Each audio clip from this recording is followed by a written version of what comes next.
So 2 days back நான் என் ஃபேமிலியோட Vietnam trip போயிருந்தேன். அண்ட் திரும்பி வரும்போது Vietnam to Malaysia and Malaysia to சென்னைன்னு 2 ஃப்ளைட் மாறி வந்தேன். அண்ட் இந்த வியட்நாம் டு மலேசியா ஃப்ளைட்டில் I met this beautiful angel B4EG IR11. பேசிக்காக பிஃபோர் ஈகர்லின்னு நினைக்கிறேன். பட் இவ பேர் ஆக்சுவலாக மெல், MEL. இந்த கேவலமான இன்ஸ்டாகிராம் ஐடியை அவன் என் ஃபோனில் டைப் பண்ணும்போது தான் கேட்டேன், எஸ்எஸ்மி உங்கள் பேர் என்னன்னு. அண்ட் ஃப்ளைட்டில் இன்டர்நெட் இல்லை. ஸோ வீட்டுக்கு வந்து பார்க்கும்போது தான் தெரிஞ்சது ஷீ இஸ் அ சைனீஸ் முஸ்லிம். ஆமாம், சைனீஸ்னா புத்திசம், அரப் கண்ட்ரீஸ்னா முஸ்லிம்ஸ், இப்படிதான் நான் நினச்சிட்டு இருந்தேன். பட் இவ ஒரு சைனீஸ் முஸ்லிம். அப்போவே கண்ட்ரி டு கண்ட்ரி பார்க்க ஆரம்பிச்சிருந்திருக்கா. ஸோ வியட்நாமில் இவ்வளோ மாதிரி நிறைய அழகான பொண்ணுங்க பார்த்தேன். அண்ட் பயங்கர குளிர். இந்த மாதிரி ஜாக்கெட், மஃப்ளர் இந்த மாதிரி எல்லாம் போட்டிருந்தாலுமே செம்ம குளிர். ஏன்னா அங்கே விண்ட் ரொம்ப ஸ்ட்ராங்காக இருந்தது. பட் அவ்வளோ குளிர்லையும் பொண்ணுங்க எல்லாம் ஜட்டி போட்டு தான் சுற்றிட்டு இருந்தாங்க. தொட ஃபுல்லாக தெரியும். நம்ம இங்கே நடுங்கிட்டு இருப்போம். பட் இப்படி நடுங்கிக்கிட்டே சைட் அடிக்க சொல்ல எல்லா பொண்ணுங்களும் ச்சீ, அப்படின்னு மூஞ்சிய வச்சுக்கோங்க. அண்ட் அது வரைக்கும் சைட் அடிச்சிருந்தேன்னா சைட் அடிக்கிறத நிறுத்திடுவேன். ஏன்னா பார்க்க அழகா இருந்த அந்த பொண்ணுங்க அப்படின்னு மூஞ்சிய சொல்லிச்சோன்னே கேவலமா இருப்பாளுங்க. ஸோ நானும் வேற பொண்ணை சைட் அடிக்க ஆரம்பிச்சிருவேன். ஸோ இப்படிதான் ஃப்ளைட்ல மெல் வரும்போது பார்க்க செம்ம அழகா இருக்கும்போது நான் பாட்டுக்கு சைட் அடிச்சிட்டு இருந்தேன். அண்ட் எல்லா பொண்ணுங்க மாதிரியும் அவ திருப்பி ஐ கான்டாக்ட் கொடுக்கும்போது மூஞ்சிய சுழிச்சிருவா. நம்மளும் வேற வேலையை பார்க்க போயிடலாம் அப்படிதான் நினைச்சு பார்த்துட்டு இருந்தேன். அண்ட் அவ முடியா இருக்கட்டும், மூஞ்சியா இருக்கட்டும், எல்லாமே செம அழகு. இதுல அவ சிரிச்சானா இன்னும் வேற லெவல் போயிடும். அவ்வளோ சரி இப்படின்னு சைட் அடிக்க சொல்ல அட் ஒன் பாயிண்ட் நான் சைட் அடிக்கிறத கண்டுபிடிச்சு அப்படின்னு நம்மளை பார்த்து துப்பிட போறா. நம்மளும் வேற வேலையை பார்க்க போலாம் அப்படின்னு நினைச்சிட்டு ஆன்னு பார்த்துட்டு இருந்தேன். பட் என்னமோ தெரில, அந்த மிச்ச வியட்நாமீஸ் கேர்ள்ஸ் மாதிரி இல்லாம எங்க 2 பேரோட ஐஸ் மீட் பண்ணும்போது அவ ஐ கான்டாக்டை சஸ்டெயின் பண்ணிட்டே இருக்கா விடாம. நான் விடுவேனா, நானும் விடாம பார்த்துட்டே இருந்தேன். உடனே டக்குன்னு அன்கம்ஃபர்டபுள் ஆயிட்டா, ஒரே நர்வஸ் ஆயிட்டா. இன்ஃபேக்ட் அந்த ஃபிளைட் இன்ஸ்ட்ரக்ஷன்ஸ்லாம் சொல்லுவாங்கல்ல, இப்படி ஒரு ஜாக்கெட்டை போட்டு ஃபூன்னு ஊதுங்க, அந்த இன்ஸ்ட்ரக்ஷன்ஸ் போது கூட ஷி வாஸ் வெரி நர்வஸ். அப்படியே மூஞ்சியே வாடி போயிடுச்சு. ஸோ அது வரைக்கும் 1000 வாட்ஸ் பல்பு மாதிரி சிரிச்சிட்டு இருந்த பொண்ணு நம்ம ஐ கான்டாக்டுக்கு அப்புறம் ஃபியூஸ் போன பல்பு மாதிரி வாடி போயிடுச்சு. ஸோ என்னதான் ஒரு பொண்ணு அழகா இருந்தாலும் இது எக்ஸ்டர்னல் பியூட்டின்னு வச்சுக்குவோம். அவரோட இன்டர்னல் பியூட்டியை சேர்த்து பார்க்கும்போது தான் ஃபுல் பியூட்டி வரும். ஸோ இந்த அகத்தின் அழகு முகத்தில் தெரியும்னு சொல்லுவாங்கல்ல, அதே கான்செப்ட் தான். என்னதான் பார்க்க பொண்ணு மொக்கையா இருந்தாலும், எக்ஸ்டர்னல் பியூட்டி 20, 13 இருந்தாலும், இன்டர்னல் பியூட்டி அதாவது இன்னர் மென்டல் ஹெல்த் அது செம்மையா இருந்ததுன்னா டோட்டலா பார்க்கும்போது செம்ம அட்ராக்டிவா இருப்பாங்க. ஃபார் எக்ஸாம்பிள் வடிவேல் காமெடியில வர அந்த குண்டான ஆக்ட்ரஸை எடுத்துக்கிட்டோம்னா, அவங்க பார்க்க என்னதான் 20, 13 இருந்தாலும் அவங்களோட சென்ஸ் ஆஃப் ஹியூமர், அப்படி கலகலன்னு ஹாப்பியா இருக்கிற வைப், இதெல்லாம் சேர்த்து பார்க்கும்போது அட்ராக்டிவ்னஸ்ல எங்கேயோ போயிடுவாங்க. லைக் அவங்களோட டைம் ஸ்பெண்ட் பண்றது செம ஜாலியா இருக்கும். பட் பயங்கர அழகா இருக்கிற பில்லி ஐலிஷ் எடுத்துக்கோங்க. அவ எக்ஸ்டர்னல் பியூட்டில 80, 90 எடுத்தாலுமே அவ வீடியோஸ்ல எல்லாம் சைக்கோ மாதிரி இருப்பா பார்க்க. அப்படியே பார்க்கவே பயமா இருக்கும். ஸோ இந்த 80, 90யோட -10 ஆர் -20 ஆட் பண்ணும்போது அட்ராக்ஷன் அப்படியே குறைஞ்சிரும். என்னது இது அப்படின்ற மாதிரி தான் இருக்கும் பில்லி ஐலிஷ் வீடியோஸ்லாம். ஸோ இப்படி 1000 வாட்ஸ் மாதிரி இருந்த பொண்ணு நம்மளோட ஐ கான்டாக்ட்ல 0 வாட் பல்பு மாதிரி வாடி போயிடுச்சு அப்படின்னு சொல்லி எனக்கு ஒண்ணுமே புரியல. பட் எவ்வளோ அன்கம்ஃபர்டபுளா அந்த ஃபிளைட் இன்ஸ்ட்ரக்ஷன் சொல்லிட்டு இருந்தாலும் அப்பப்ப எனக்கு ஒரு ஐ கான்டாக்ட் குடுத்துட்டே இருப்பா. லைக் நான் அவளை செக் அவுட் பண்றேனான்னு சொல்லி அவ என்ன செக் அவுட் பண்றா. And நான் என்ன பண்ணிட்டு இருந்தேன், எல்லா டைமும் அவளை கேட்ச் பண்ணிட்டு இருந்தேன். ஸோ எப்ப அவ என்ன பார்த்தாலும் அவ மாட்டிக்குவா, நான் பார்த்துருவேன். ஸோ இதனாலேயே அவளோட டிஸ்கம்ஃபர்ட் இன்னும் அதிகமாயிடுச்சு. அண்ட் அதனாலேயே அவ என்ன செக் அவுட் பண்றது இன்னும் அதிகமாயிடுச்சு. இப்படிதான் 7th ஸ்டாண்டர்ட்ல எங்கேயோ பார்த்து யோசிச்சுட்டு இருந்தேன். அப்ப நான் பார்த்த இடம் திடீர்னு மூவ் ஆரம்பிச்சது. என்னடா இது, என்னத்த பார்த்துட்டு இருக்கிறோம் அப்படின்னு சொல்லி ஃபோக்கஸ் பண்ணும்போது தான் தெரியுது அது ஒரு பொண்ணு. அண்ட் அவ வந்து அப்படியே பார்த்துட்டு இருக்கா. நான் என்னமோ அவளை சைட் அடிக்கிற மாதிரி. பட் நான் அப்போ ரொம்ப சின்ன பையன். ஐயோ, நம்ம சைட் அடிக்கிறோம் நினைச்சுக்கிட்டாங்க அப்படின்னு சொல்லி பயந்து திரும்பி நான் அந்த பக்கம் பார்க்கவே இல்லை. பட் டீச்சர் பாடம் எடுக்க சொல்ல ஃபுல் கிளாஸ் எனக்கு பேக் ஆஃப் த மைண்ட் அப்படியே தோணிட்டே இருந்தது. அவ என்னை பத்தி என்ன நினைப்பா. ஸோ அதனாலேயே திரும்ப அவளை பார்த்துட்டே இருந்தேன். என்னை தப்பா நினைச்சிட்டாலான்னு சொல்லி. ஸோ நான் யதார்த்தமா பார்த்துட்டு இருந்ததை சைட் அடிச்சிட்டு இருக்கேன்னு நினைச்சிருவாங்களோன்னு பயந்து திரும்ப அவங்கள பார்த்து சைட் அடிச்சிட்டு இருந்தேன். பட் கேர்ள்ஸ் பாய்ஸ்லாம் ஒன்றா உட்கார மாட்டோம்ல. ஸோ நான் எவ்ரிடே அவளை பார்த்து பயப்படுவேன். So this slowly became a habit. And என்னை பார்த்தோன்னே பிடிக்காது, பார்க்க தான் பிடிக்கும் அப்படின்ற டைலாக் மாதிரி அவளை இவ்வளோ தடவை பார்க்கறதுனால அவளை எனக்கு பிடிச்சி போச்சு. ஸோ இப்போ பயத்தினாலலாம் அவளை பார்க்கறது இல்லை, உண்மையிலேயே அவளை நான் சைட் அடிக்க ஆரம்பிச்சிட்டேன். ஸோ எந்த தப்பான பழி நம்ம மேலே விழுந்துடக்கூடாதுன்னு நினச்சி பயந்தானோ அதை நானே பண்ண ஆரம்பிச்சிட்டேன், அதே பயத்தினால. ஸோ அவள் திருட்டுத்தனமா என்னை ஓரக்கனால பார்க்க சொல்ல நான் அவளை திரும்ப கேட்ச் பண்ணேன். இது எங்கே போயிட்டு இருக்குதுன்னு எனக்கு புரிஞ்சு போச்சு. லைக் ஃப்ளைட் இப்போ தான் டேக் ஆஃப் ஆகுது. அப்போவே இவ்வளோ டிஸ்கம்ஃபர்ட். அண்ட் இது மொத்தம் 4 ஹவர் ஃப்ளைட். இது எங்க போய் முடியும்? இதெல்லாம் வேலைக்கே ஆவாது. அவ கூட பேசிடலாம். அப்படின்னு சொல்லி முடிவு பண்ணிட்டேன். ஸோ இதான் ஃப்ளைட்னா. I was at the 6th row. So இதெல்லாம் தான் சீட்ஸ். அண்ட் இதுதான் ஐல்னு வச்சுக்கிட்டோன்னா, நான் இங்க இருந்தேன். அண்ட் இங்க ஒரு பேரிகேட் இருந்தது. அதுக்கு பின்னாடி என்ன நடக்குதுன்னு தெரியல. ஸோ நம்ம ஆள் மெல் இங்க இருக்கும்போது, நான் பார்க்கறதுக்கு அவ தனியா இருக்கிற மாரி தெரியும்போது, சரி இதான் ரைட் டைம். போய் பேசிடலாம். அப்படின்னு சொல்லி கடன்னு சீட்ல எந்திரிச்சு போயிட்டேன். பட் இங்க வரைக்கும் போன பிறகு தான் தெரியுது, அங்க இன்னொருத்தனும் இருக்கான். The other air hostess. அப்படியே டேக் டைவர்ஷன் எடுத்து டாய்லெட்குள்ள போயிட்டேன். ஆஹா! கை கெட்டினது வாய் கெட்டலையே! அப்படின்னு சொல்லி டாய்லெட்ல ஃபீல் பண்ணிட்டு இருந்து, வெளிய வந்து பார்த்தா, நம்ம பையன் அவன் கூட நிக்காம, இந்த கார்னர்ல நின்னுருக்கான். And she is alone. But இவ கிட்டக்கையே இங்க நெறைய ஆளுங்க இருந்தாலும், பிளேன்னு சவுண்ட் போட்டதுனால, யாருக்கும் கேட்காது பேசிடலாம் அப்படின்னு சொல்லி, நேரா போயிட்டு excuse me. I am from 6th row. My name is Vicky. அப்படின்னு அவட்ட நான் என்ன இன்ட்ரோடியூஸ் பண்ண சொல்ல, ன்னு பார்த்தா. யார்ரா இவன்? இதெல்லாம் எதுக்கு என்ட்ட சொல்லிருக்கான்னு சொல்லி. பட் இந்த I am from first standard. My name is Vignesh. இந்த 2 டயலாக் அப்புறம் நேரா யூ லுக்கிங் ரியலி கியூட் அப்படின்னு சொல்லிட்டேன். அந்த பிளேன் சத்தத்துல அது அவளுக்கு கேட்டுதான் கூட எனக்கு தெரியல. பட் திடீர்னு 10,000 வாட் பல்பு மாரி கண்ணெல்லாம் வைட் ஆயிட்டு, ஹூ மீ அப்படின்னு கேட்டா. நானே யாருக்கும் கேட்காம மெல்லமா அவ காதுகிட்ட போய் சொன்னா, அவ கத்தி நானா யாரு நானா அப்படின்னு கேக்குறா. நான் யா யா யா யூ யா அப்படி சொல்லி see you bye அப்படின்னு போய் உட்காந்துட்டேன் நான் பிளேஸ்ல போய். இதுல நான் வேற பேரண்ட்ஸோட டிராவல் பண்றதுனால எங்க அப்பா கேக்குறாரு, என்ன சொன்ன? அவ இப்படி சிரிக்கிறா. நானா கமிட்டே ஆயிக்கல. வாட்டர் பாட்டில் எடு அப்படி சொல்லி அப்படியே பேச்ச மாத்திட்டேன். ஸோ யூஸ்வலா இந்த மாதிரி கேர்ள்ஸ் அப்ரோச் பண்ணும்போது, அந்த அப்ரோச்க்கு அப்புறம் நான் அவங்கள திரும்ப லைஃப்ல பார்க்கவே மாட்டேன். So 150 times rejected. I complemented random girls in public. So ரோட்ல ஏதாவது பொண்ணு ரொம்ப அழகா இருந்தானா, அவள் எனக்கு ரொம்ப பிடிச்சிருந்ததுன்னா, அவட்ட போய் ஹாய் எக்ஸ்கியூஸ் மீ, நீ பார்க்க ரொம்ப அழகா இருக்க அப்படின்னு சொல்லி நான் அப்ரோச் பண்ணுவேன். பட் அவ சீ போடேன் அப்படின்னு சொன்னானா போயிடுவேன். அண்ட் திரும்பவும் அவங்கள இந்த ஜென்மத்துல நான் பார்க்கவே மாட்டேன். பட் இந்த இடத்துல அடுத்த 4 மணி நேரத்துக்கு நான் இங்க தான் உட்காந்துருப்பேன். அவளும் இங்க தான் சுத்திட்டு இருப்பா. ஸோ இங்க அவ 1000 வாட் பல்பு மாரி எரிஞ்சு அத ஹேப்பியா ரிசீவ் பண்ணதுனால எல்லாமே ஜாலியா போச்சு. பட் இதே இது இன்சல்ட் பண்ணி மீனா, ரூடா, ப்ளீஸ் டேக் யூர் சீட் அப்படின்னு சொல்லியிருந்தானா, மொத்த ஃப்ளைட்டுமே நொந்து போயிருப்பேன். ஸோ அப்ரோச் பண்றதுக்கு முன்னாடி அதுதான் பயமே. அங்க என்ன நடக்கும்னு நமக்கு தெரியவே தெரியாது.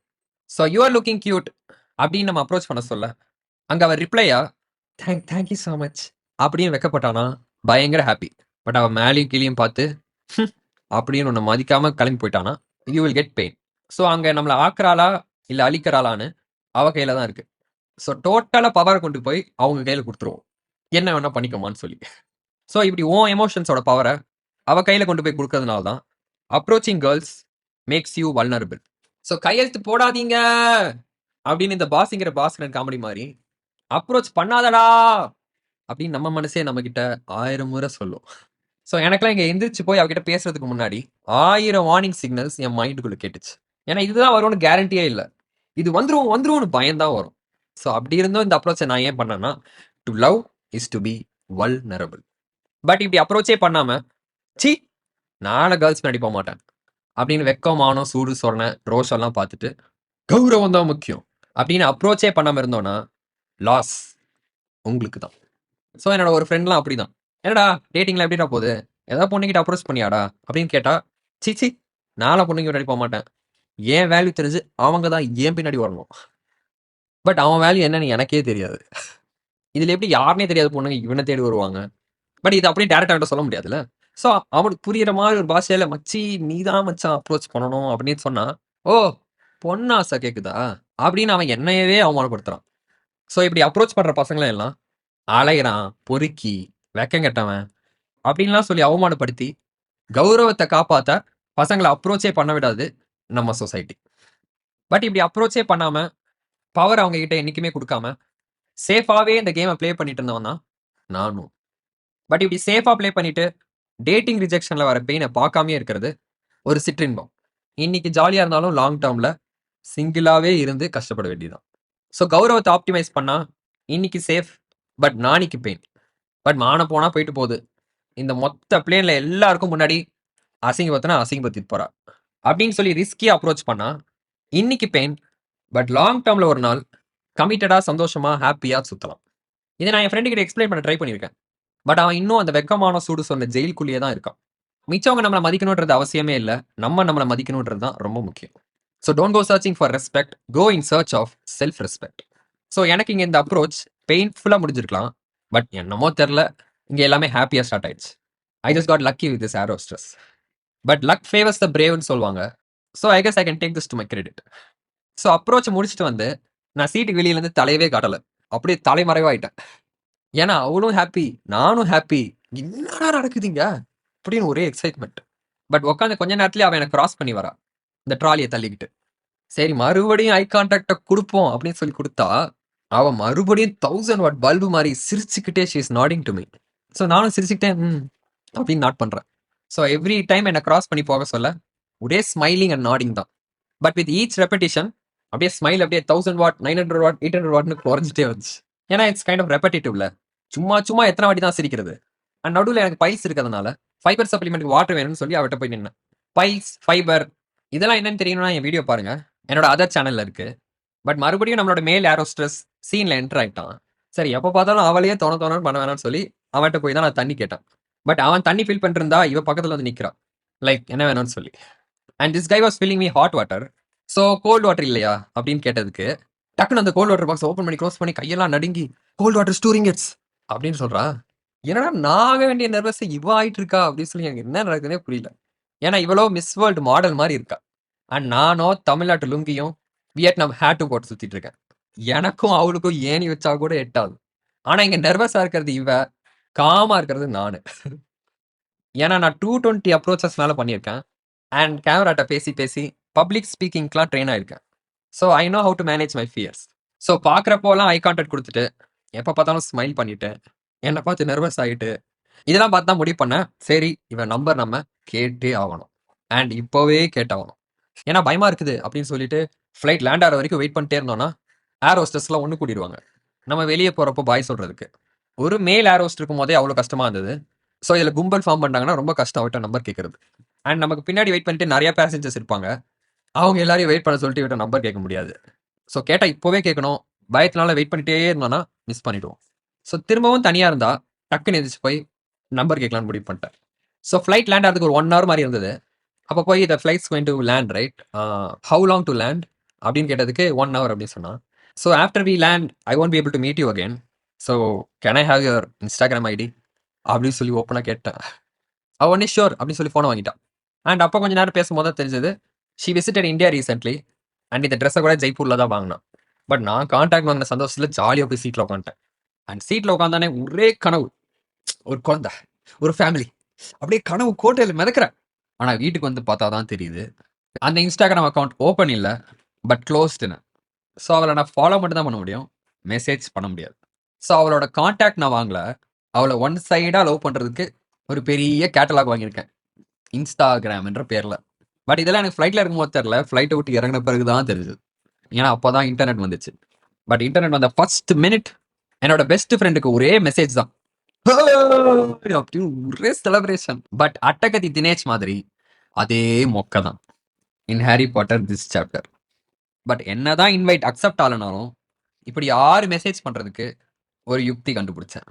அண்ட் அதுதான் இந்த ரீல்ஸ். ஸோ இந்த ரீல்ஸ் போனாலும் அதில் இங்கே மெசேஜ் அனுப்பலாம் உங்களுக்கு.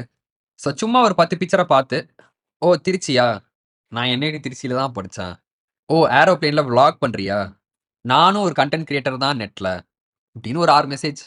ஏன்னா அப்போ எனக்கு தெரியாதுல்ல இவன் என்னை ரிஜெக்ட் பண்ணுறான்னு. ஸோ 6 மெசேஜ் அனுப்பிச்சு 2 நாள் ஆச்சு. அண்ட் அதுக்குள்ளே ஒரு 4 ரீல் எக்ஸ்ட்ராவாக போட்டிருக்கா. பட் எனக்கு ரிப்ளையே இல்லை. ஸோ அப்போ தான் புரிஞ்சது she was just trying to be nice to me. So என்னதான் இருந்தாலும் திஸ் வாஸ் அர் work place and I was just a customer. So வரும் ஆனால் வராது அந்த காமெடி மாதிரி இங்கே எனக்கு இன்ஸ்டா ஐடி கொடுத்துருக்கா, பட் கான்டாக்ட் கொடுக்கவே இல்லை. அண்ட் நானும் ப்ரொஃபைல் எல்லாம் பார்த்தேன். இவன் வாரத்துக்கு ஒரு கண்ட்ரியில் இருக்கா, தங்குறதெல்லாம் 5 ஸ்டார் ஹோட்டல்ஸில் அண்ட் சாப்பிட்றதெல்லாம் 5 ஸ்டார் பஃபேஸில். ஸோ ஒரு நாள் ஷாப்பிங்க்கு இட்டாலியில் ட்ரெஸ் எடுத்தா, ஒரு நாள் ஷாப்பிங்க்கு இந்தியாவில் ட்ரெஸ் எடுக்கிறா.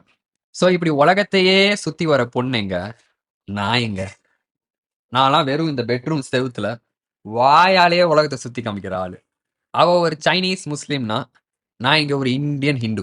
ஸோ அவளுக்கு எனக்கும் செட்டே ஆகாது. இன்ஃபேக்ட் அவர் ரீல்ஸில் பாட்டு பாடினா கூட